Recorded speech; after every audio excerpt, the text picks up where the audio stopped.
Hola amigos y bienvenidos a una nueva edición del podcast de Vigilia Pretum Libertatis. ¿Qué tal estáis? Espero que estéis bien. En esta ocasión vamos a hablar del tema de Escocia y el tema de Cataluña, que están siempre ahí. Y sin más dilación, sin más preámbulos, vamos al lío.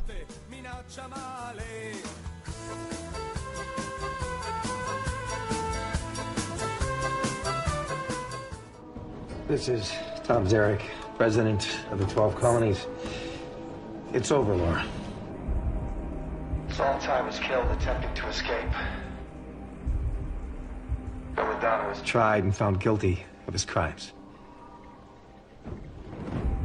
firing squad executed him this morning. It's done, Laura. We need to think. About the people of this fleet now and surrender.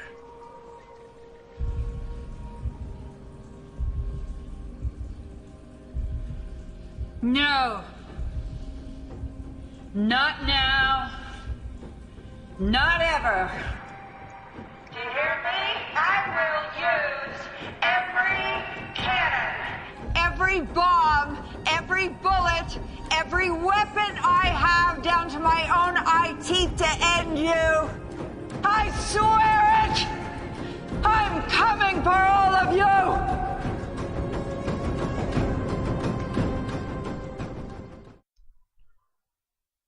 Bien. Escocia. Escocia, referéndum, cosas. Tuvo lugar el referéndum por la independencia de Escocia. Técnicamente no era un referéndum por la independencia, sino uno para ver la opinión mayoritaria de la gente escocesa, de los que viven en Escocia, y que en caso de salir sí, pues obligaría al gobierno del Reino Unido a negociar con la autoridad regional escocesa un proceso de independencia, ¿no? La independencia se produciría teóricamente en la primavera o en el invierno del 2016, tengo entendido. Bien, pues una vez que ha tenido lugar este referéndum, el mundo en vilo ante la respuesta de los borrachos estos, salió el no. Salió el no con un 55,3% del total de los votos. Fue a votar el 84,6% de la gente, que es récord en este tipo de votaciones. Bueno, en el histórico de votaciones en Escocia, votó a favor de la independencia el 44,7%. En los dos referéndums anteriores de la devolución, en el año 79 y en el año 97, pues hubo una participación del 63 y del 60%. Es decir, que esto tenía bastante importancia. También podemos ver, fijándonos en qué cantidad de gente vota en Escocia las elecciones regionales al Parlamento escocés, que en el año 2011 votó el 50% de la gente. Y bueno, en las elecciones europeas un 33%, que eso es lo normal, y en las municipales en el 2012 un 39%. Es decir, aquí al votar el 84,6% votó muchísima gente, hubo mucha participación. Y viendo cómo evolucionaron los sondeos, pues en los últimos días previos al referéndum del 18 de septiembre de 2014, cada vez iba reduciéndose más la diferencia del sí respecto al no. El no siempre estuvo por delante del sí, pero el sí le estuvo comiendo terreno hasta el último momento, por eso había ciertas dudas que podía haber cierta sorpresa y tal y cual. También hubo mucha petición de votos por correo. Los votos por correo se empezaron a enviar en agosto, 3-4 semanas antes. Y bueno, finalmente pues el sí ganó tan solo en 4 councils, ¿no? En 4 ayuntamientos. Dundee, Glasgow, North Lanarkshire y West Dunbartonshire. Tienen nombres así como muy medievales, ¿no? Muy Shire, muy la comarca. En estos sitios, por cierto, son de los que tienen más paro, es un dato, y junto a otros que no ganó el sí a la independencia, pero que estuvo cerca, con 49-48%, es decir, donde más apoyos independentistas había, coincide también con los que más desempleo tienen en Escocia. Y cuando hablo de más desempleo, récord de desempleo en Escocia, de hecho, hablo de en torno al 10%, 9-10%, que es una locura de desempleo para cualquier lugar del mundo desarrollado.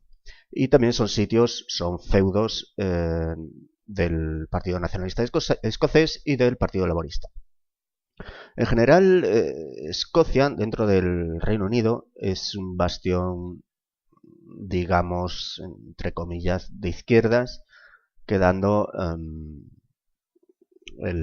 Inglaterra, Irlanda del Norte, como, y bueno, y Gales, aunque Gales no sabemos qué es Gales, no nos importa Gales, a nadie le importa Gales. Gales es como Albania, no hay ni que mencionarlo, ¿no? Quedando Inglaterra y Norte de Irlanda como bastiones conservadores. Por lo tanto, había, al margen del debate sobre crear un nuevo país, etc., hay una división ideológica muy clara que sin duda va ligada al voto, a la tendencia independentista. Bueno, salió el no y hubo muchos análisis y muchas cosas, ¿no? Podemos ver, por ejemplo, cómo entre los votantes, diferencias por género, por sexo, las mujeres están en mucha mayor medida en contra de la independencia que los hombres, y por tramos de edad, pues es alucinante ver a los mayores de 65 años como en torno al 70 y pico %, pues están en contra de la independencia, mientras que los más jóvenes estaban a favor. Y bueno, y luego hay una franja entre los 25 y 40 años que también estaban a favor de la independencia. Por lo tanto, es también una fractura generacional, ¿no? O sea, tenemos aquí una división de carácter ideológico, por llamarlo de alguna forma, o partidista más bien, y una división por género, una división por edades. Esto respecto a los datos. Los datos se pueden consultar, bueno, hay mucha movida que ver. Pero luego está el análisis político posterior. El presidente del Parlamento Europeo, por ejemplo, o sea, dice que se encuentra aliviado del resultado.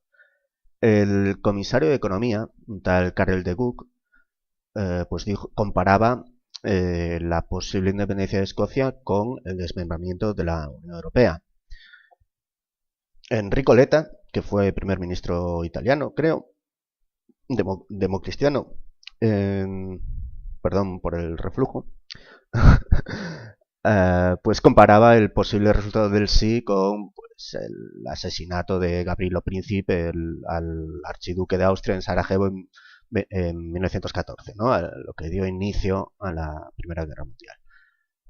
Todo el mundo tenía el ojete que no le cabía ni un cáñamo, ¿no? Y es que un país como el Reino Unido, que es sistémico, a falta de una palabra mejor, que se divida, aunque Escocia son 5 o 4 millones de habitantes, de un total de casi 70 millones de habitantes, representaba entre el 6 y 7% del PIB del Reino Unido, pues aún así, pues tiene enjundia la cosa, ¿no? Que se independice Escocia, que sea un nuevo país. Aunque, bueno, efectivamente se quedaría fuera de la Unión Europea, fuera de la OTAN, pero por dónde está y por cómo funciona la dialéctica entre estados y los intereses entre estados, pues evidentemente en un plazo relativamente corto de tiempo volvería a integrarse en la Unión Europea, en la OTAN. De hecho, los europeístas británicos son los escoceses. Los que no quieren la pertenencia a la Unión Europea son los ingleses, ¿no? Que hay una tendencia dentro de la derecha política en el Reino Unido en contra de Europa. Y no me refiero a gente muy loca, a gente extremista, no. O sea, me refiero a dentro del propio Partido Conservador, pues hay una tendencia euroescéptica, ¿no? O algo así, podríamos llamarle. Que incluso dentro del Parlamento Europeo, el Partido Conservador antes formaba parte del Grupo Popular Europeo y se salió de ese grupo porque, bueno, no está de acuerdo con sus políticas a nivel europeo para formar su propio grupo, ¿no? El grupo de los conservadores y reformistas, junto con otros partiditos pequeños, que, bueno, para formar tu propio grupo parlamentario en el Parlamento Europeo necesitas varios partidos políticos de varios países distintos. Y básicamente, pues los conservadores pues van por libre ahí. va por libre. Bueno, Cameron incluso está cerca de proponer un referéndum en todo el Reino Unido para ver si la gente quiere permanecer en la Unión Europea y no. Y presumiblemente no está claro, pero puede ganar el no, de darse ese referéndum. Hay un partido cuyo monotemático, cuyo único tema es criticar a Europa, que es el UKIP, el Partido por la Independencia del Reino Unido, que lo único que quiere es separarse de Europa y es la tercera fuerza política hoy en día, ¿no? Por sondeos, no en el Parlamento en Westminster. Así que en el Reino Unido están las cosas muy complejas, están las cosas muy liadas. Evidentemente, de separarse de Escocia, esto casi todo, hay un consenso, casi todos estamos de acuerdo en que daría alas a otros movimientos de mayor autonomía, mayor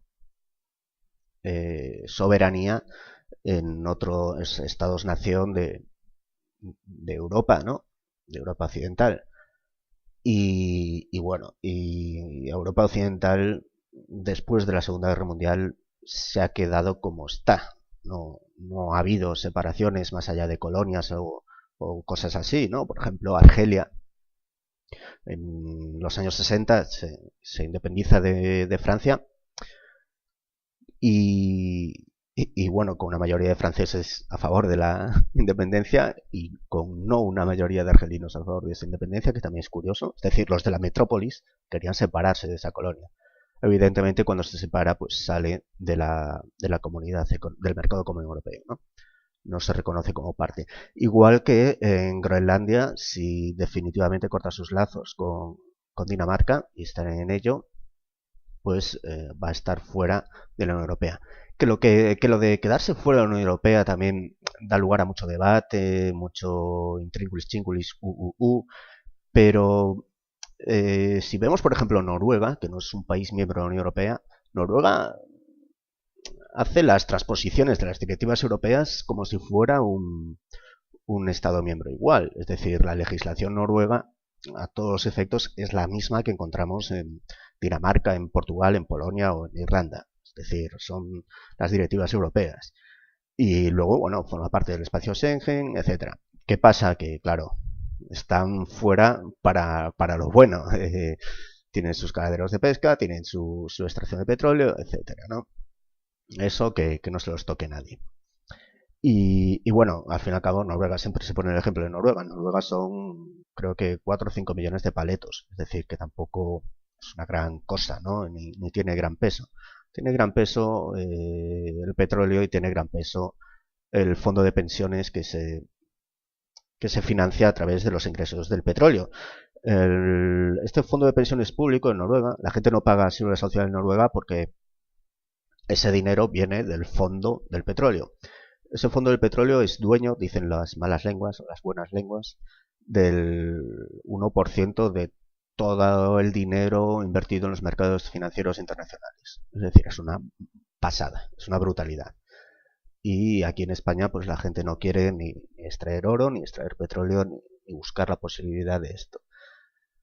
Bueno, somos especiales, ¿no? O sea, somos el único país del mundo donde se encuentra petróleo y la gente protesta. Es que es alucinante esto, ¿no?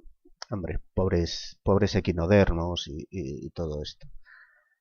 En Cataluña se las daba muy felices con el tema escocés y ahora ha derivado la cosa a que lo importante no es el resultado, lo importante es que se pudo votar. Bueno, si se pudo votar en Escocia es porque el gobierno de Londres estaba de acuerdo en que se pudiera votar. Es decir, no fue una cosa unilateral del Parlamento escocés, ni del gobierno escocés. Fue una cosa del gobierno británico, del Reino Unido. Esta es la diferencia fundamental y clave, ¿no? Y luego está el tema legal, que en el Reino Unido eso sí lo pudo proponer el gobierno de Londres. En el caso de España, el gobierno español, aunque quiera, no podría proponer algo parecido. O sea, es que no hay el desarrollo legal, la base legal para hacerlo. hacer la base legal significaría, según algunos, otros opinan que no, pero yo soy de la opinión de que sí, supondría reformar la Constitución. Entonces, si varios partidos políticos en Cataluña quieren efectivamente la independencia, pero la independencia de verdad, no andar mareando a la perdiz, la independencia de verdad, lo que tienen que hacer es campaña por Andalucía, por Asturias, por Canarias y tratar de convencer a la gente de que pida una reforma constitucional para que haya una amplia mayoría a favor de que se produzca un proceso de independencia por el método que fuera. Que la independencia no tiene por qué seguir un referéndum, podría ser pues por decreto, ¿no? Una vez reformada la Constitución estamos ante una pizarra en blanco y ante cualquier tipo de posibilidad. Pero esto no se da, esto son hipótesis y por lo tanto en las actuales circunstancias esto no es posible. ¿Dónde estamos ahora en Cataluñistán? Bueno, pues en el Emirato de Cataluña estamos en... ¿Cómo mola seguir hablando seriamente y colar estas cosas? Ya lo comenté en alguna otra ocasión. Estamos en que el Parlamento catalán aprobó la ley de consultas no referendarias, que es el eufemismo para poder hacer su propio referéndum, el tan cacareado referéndum del 9 de noviembre, que ya veremos. Y bueno, y por todo lo esperable, pues se espera que el presidente firme esta ley, entre en vigor en Cataluña y a continuación pues el gobierno pida un dictamen al Consejo de Estado, el Consejo de Estado recomienda al gobierno a su vez pararlo en el Tribunal Constitucional, el Constitucional previsiblemente de forma cautelar paralizará esa ley, por lo tanto esa ley ya no entraría en el ordenamiento jurídico ni serviría a los fines que persiguen en Cataluña y a partir de ahí esa ley quedaría paralizada y no habría consulta. ¿Qué pasa si aún así el gobierno, las instituciones de Cataluña desconocen el mandato del Tribunal Constitucional? Bueno, pues en ese caso ya entramos en el problema de cometer delitos, ¿no? Delito de sedición o delito de... No sé cómo se tipifica exactamente en el Código Penal, pero se tipifica, de eso estoy seguro. En ese caso, pues bueno, pues la Fiscalía General del Estado pues denunciaría a esa autoridad que desconoce la ley que desconoce el mandato del Constitucional, la medida cautelar del Constitucional, y como se trata de autoridades públicas, están aforadas en el Tribunal Superior de Justicia de Cataluña, el Tribunal Superior de Justicia de Cataluña, uno de sus jueces, pues mandaría que una entrevista, ¿no? Con el señor Mas y con parlamentarios y con esta gente. Eso presumiblemente no se va a llegar a eso. De hecho, ahora mismo estamos recién aprobada la ley de consultas en Cataluña en RC, tanto en RC como en Convergencia Democrática, han dicho que, bueno, que si el Constitucional dice algo, pues ellos no van a ponerse en contra del Constitucional. La propaganda les obliga a decir que el Constitucional no tiene argumentos para parar esta ley, la consulta se va a celebrar igual. Bueno, pero lo de respetar lo que dice el Constitucional ya lo habéis soltado. Es decir, eso de llamar a la desobediencia, eso tan ufano que decía el presidente Mas en la tele de habrá un momento en que haya que romper la legalidad, o eso que decía el Junqueras de llamar a la desobediencia legal, y bueno, a ver, yo creo que son gente mayorcita, ¿no? Como para andar con estos cuentos, con estas historias. No me parece responsable este tipo de declaraciones. Por otra parte, declaraciones muy habituales y que lo tenebroso no es que lo digan ellos, que digan estas boutades ellos, sino que la gente, cierta gente, cierto público, vea esto como algo normal, ¿no? Como, qué bien ha dicho esto, ¿no? O sea, qué bien eso de llamar a cometer delitos.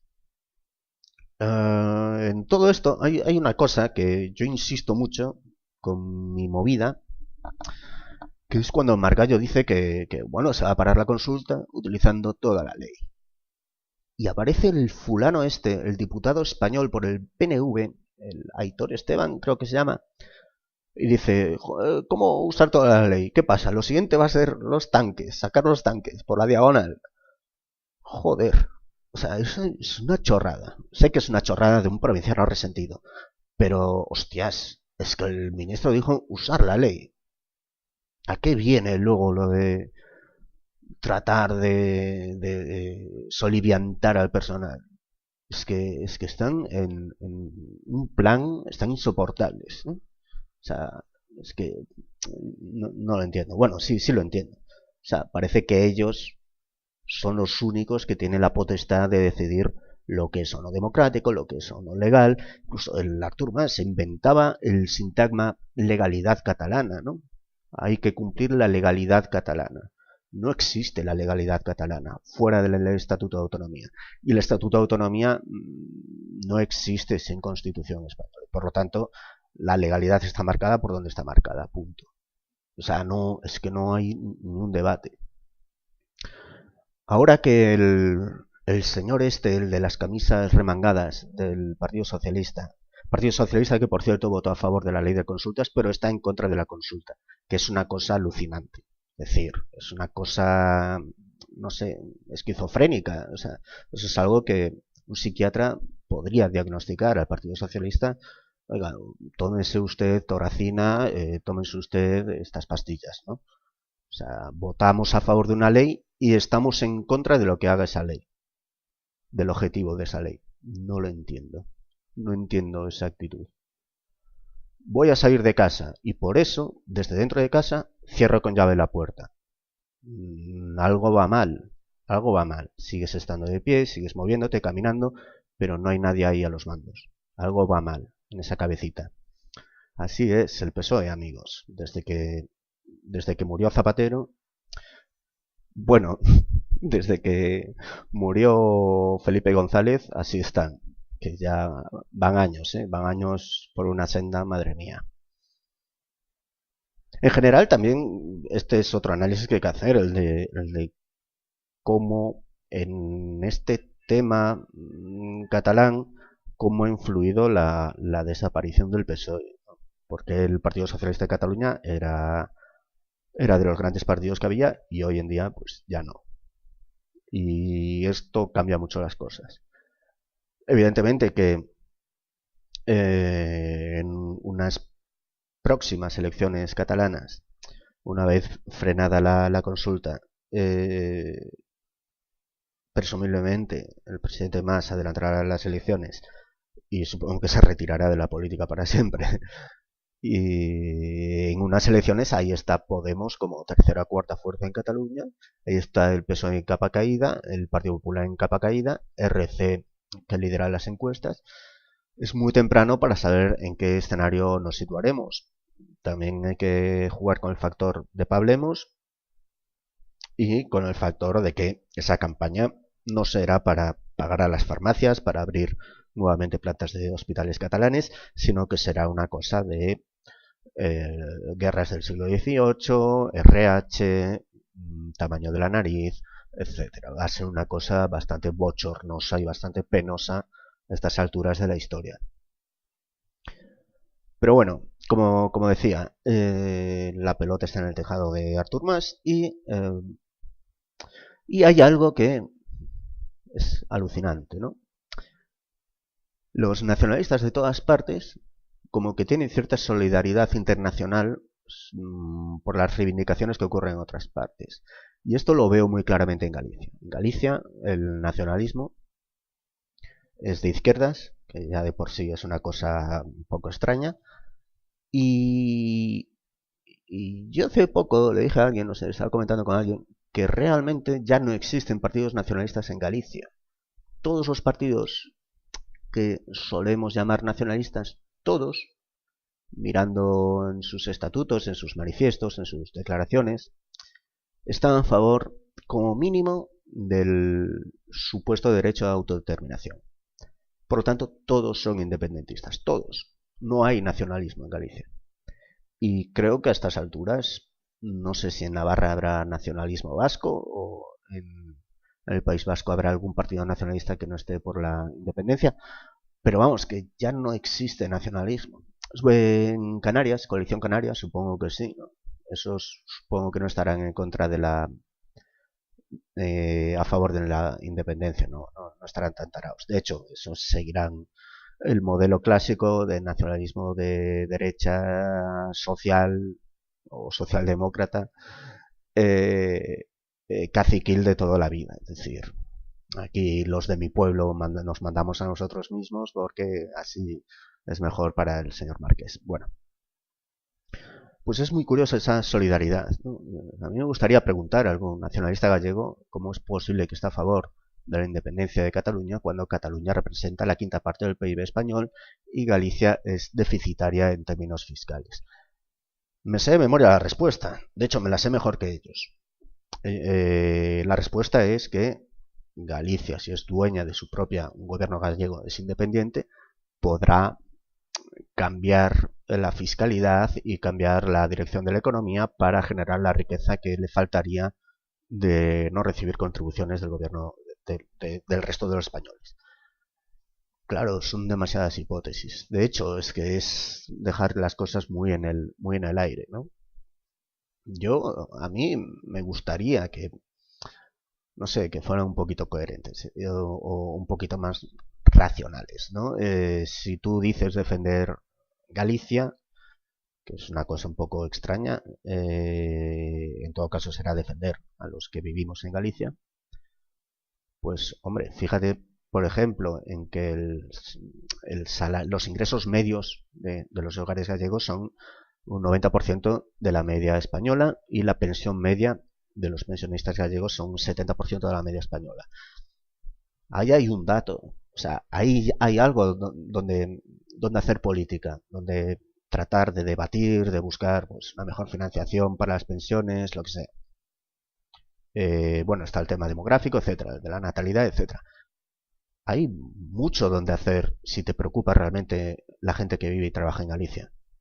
¿Por qué te vas por ahí a hablar de la cultura y hablar del destino manifiesto, hablar de unicornios? Es que claro, estamos en una cosa identitaria muy extraña, ¿no? Cuando la identidad nacional de cada uno, la identidad colectiva de cada uno, es un tema de preferencias arbitrarias que tiene mucho más que ver con ser del Depor o del Sporting de Gijón que con pagar Hacienda. Es decir, claro, esto es difícil de ver porque para ver esto hace falta cierta inclinación liberal por la política, no en la política, cierto liberalismo político. Desde el liberalismo, la identidad se construye, digamos, acorde con la ley. Es decir, no hay identidad, no hay colectivo, no hay comunidad política más allá de la ley. No, los rubios no son un no son un colectivo de decisión y los aficionados al Betis tampoco. Es decir, somos los que tenemos las mismas leyes, los que compartimos las leyes. Somos los que formamos la comunidad política y la que decide cómo gobernarse a sí mismo en el caso de ser soberana, que lo somos en este caso, ¿no? Bueno, procuro evitar las mamarrachadas que se escuchan. Me parecen muy, no sé, la gente se le va mucho la olla. La gente se le da mucho la olla y además al día siguiente del referéndum en Escocia, en Glasgow, donde ganó el sí,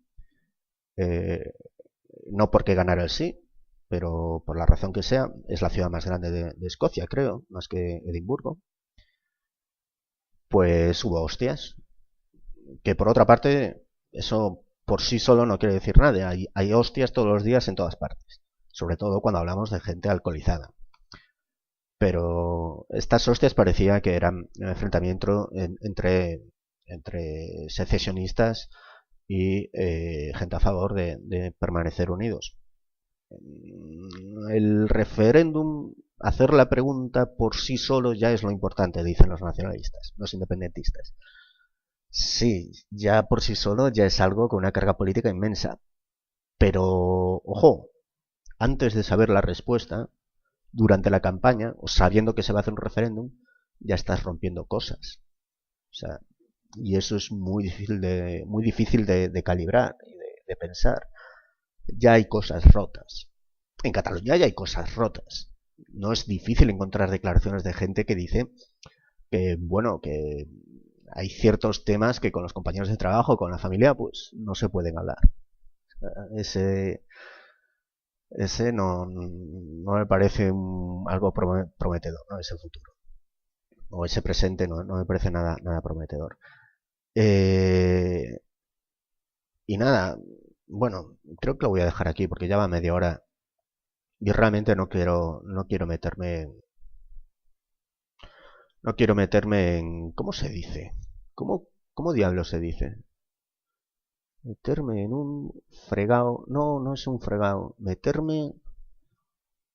Bueno, lo dejo aquí y ya si eso en el siguiente podcast, si me acuerdo, os digo cómo acaba la frase.